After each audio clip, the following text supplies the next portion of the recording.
FeatureCam introduces Delcam's new patented rough and rest roughing technology called Vortex. Designed for use with solid tooling, it generates a toolpath with a constant load on the tool. This is achieved by having a controlled engagement angle. This new strategy benefits the manufacturing process by creating a big reduction in machining time compared to traditional methods. It also maintains optimum cutting conditions throughout the process. In this example, we're going to look at Vortex working inside the 2.5D module.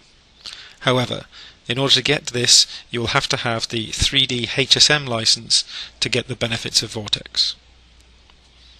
In this example, you can see I've got 4 pockets in this mold plate, and I've got 4 features that are being created, in this case with different settings. The first 2 settings are based on our current machining technology, and the first example you can see is a pocket operation that has a profile smooth. It has trochoidal machining with a large step down and small step over. If we were to play the centerline simulation, just view the toolpath from the top, you can see the effect of some of the smoothing, for example the rounding of the corners, and also the smooth step over passes. The trochoidal machining is there to reduce the load as we go into the corners.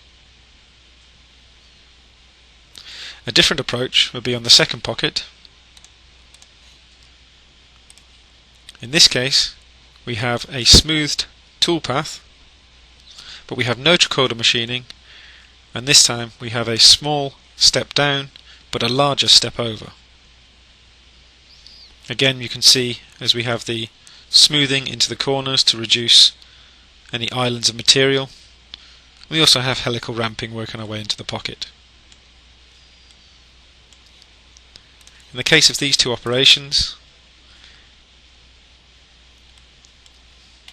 if we look at the results tab, into the details, we can see the time it takes. So 8 minutes 15 for the full depth cut with the trochoidal, and 20 minutes for the smaller step down with the larger step over. The next 2 pockets both use Vortex. To turn Vortex on, we simply go to the strategy page, and from the step over type we select Vortex. We have a number of control parameters. In this case you can see we have the high speed machining profile corner percentage, which works similar to the previous toolpath types. But we also have a couple of extra parameters, in this case a Vortex minimum radius, so this will dictate whatever the minimum circle size is for our cutting. And we also have the point spacing, so we can specify what the gap is between the points for point distribution. In this first example you can see we have a small minimum radius, and we have a smaller step over between the passes.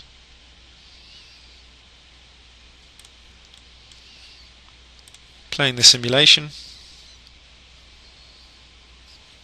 we can see the shape of the Vortex toolpath. So this is not your traditional trochoidal motion, it is changing the shape of the toolpath based on the engagement angle as we come into the material. This greatly reduces the load on the tool and means we can run at very, very high feed rates. If we optimize this further, depending on the type of the machine, in this next example you can see we have a larger step over, and we also have a larger minimum radius.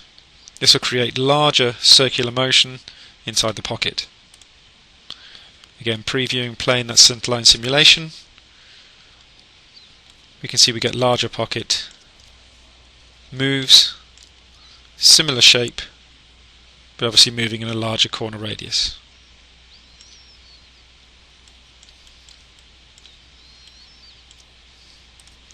If I show all of those toolpaths, again play the centerline simulation,